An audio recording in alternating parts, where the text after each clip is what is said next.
the information you're being provided when you attend conferences. What do you like from these conferences, and what do you think it could be improved? Well, when I go to the conferences, I listen to the lecturers that are there from the program, and I go to those lecturers when I think I need to fill in on the new actual information.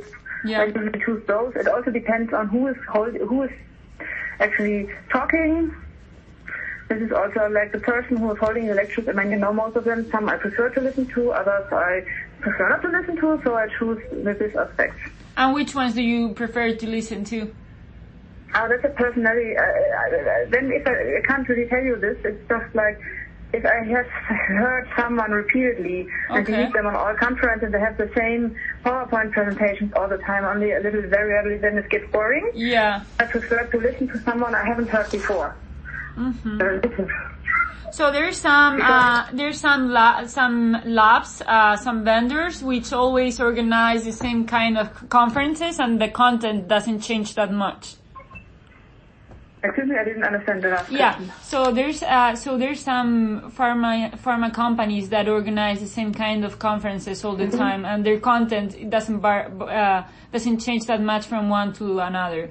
Mm-hmm. Okay, and when you visit their stands, how is the information they are providing you in their stands?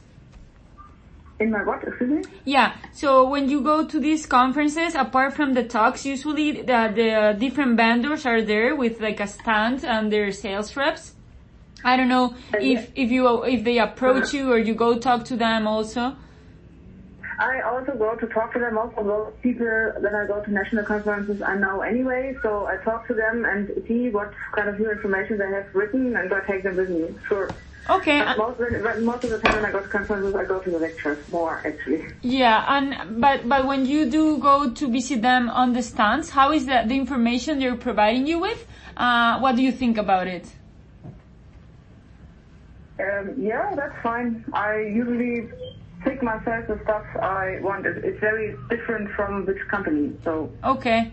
But let's say, what do you expect to receive, or what would you like to get informed when you talk to them?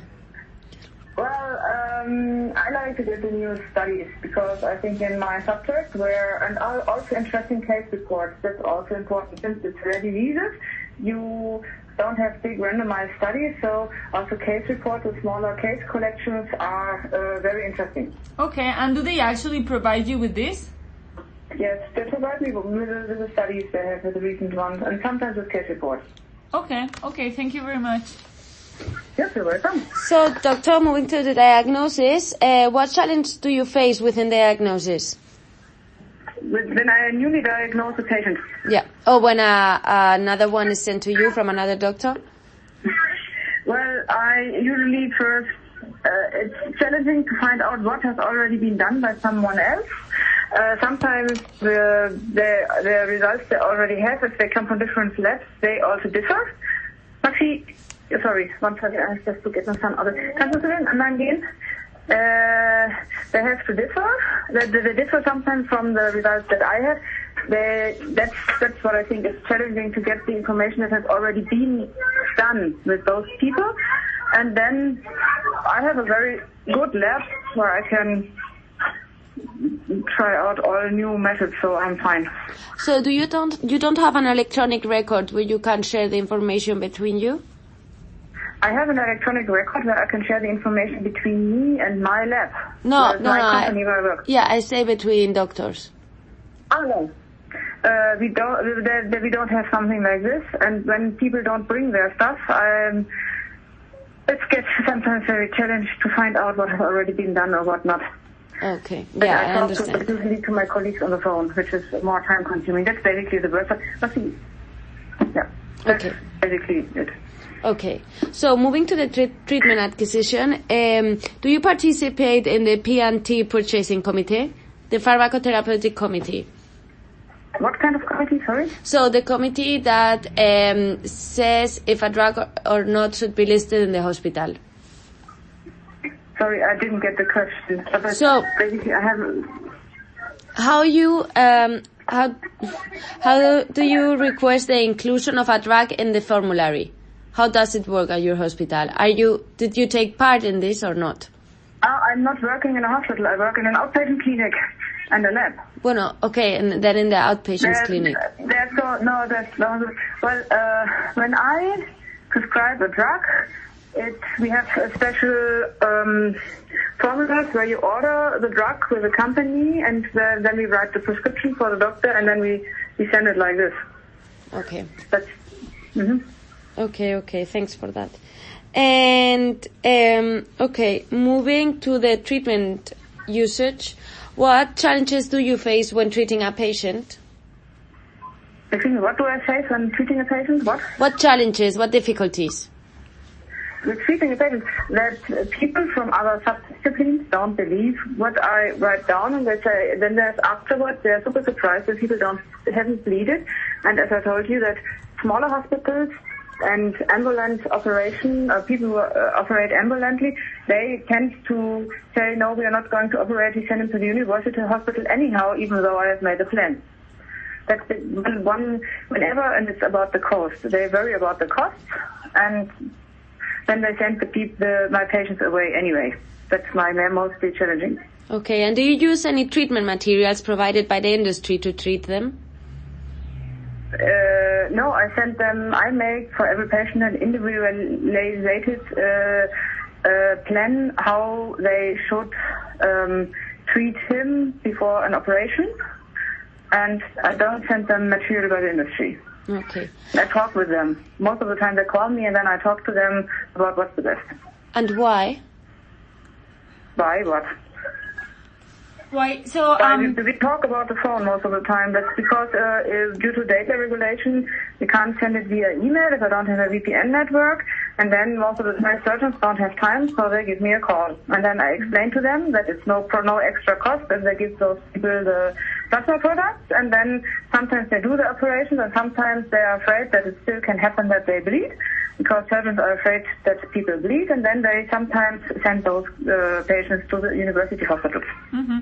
So if the industry provides you with support materials for the patients, unbranded, would you use them to give them to the patients to teach them about the disease or maybe the treatment? I use support material from the companies for the patients. I do use this. Okay. And is there any patient association or groups you usually send your patients to? Do you direct them to these associations? No, I tell them that there are different self-support groups and this kind of groups, but they usually find their way on their own. They inform them about this, but I don't direct them to it. Okay. And talking about administration, how frequently is the administration done? How frequently what are the documentation? We do it. When the patient is there, we document. When we give anything out, we document. Just on a very... No, sorry. I'm talking about the administration. How frequently is it done? What do you mean with administration? So when you have a hemophilia, when you have a hemophilia patient, how many times do you treat them more or less? How many times I see the hemophilia patient? That actually depends on if they are newly diagnosed, if they are heavy bleeders, or if they have a mild or moderate hemophilia. But like the people with a heavy hemophilia, well, in the beginning, we see them very often, like once or twice weekly. When they're like getting more used, they're the kids. The kids, I don't actually treat the kids. I have more like the older hemophiliac who move into my area, who transition from the younger. And in the beginning, we see them more often, and then we see them like once a month, up to once every 3 months, and other people, it depends on how they're going to work. And if they have a complication, if they have an operation, if something acute happens, then we see them on extra. Okay, and talking about monitoring, is there any tool provided by the industry, or every tool that that the patient use, or you to tell them to use for monitoring and have a follow-up?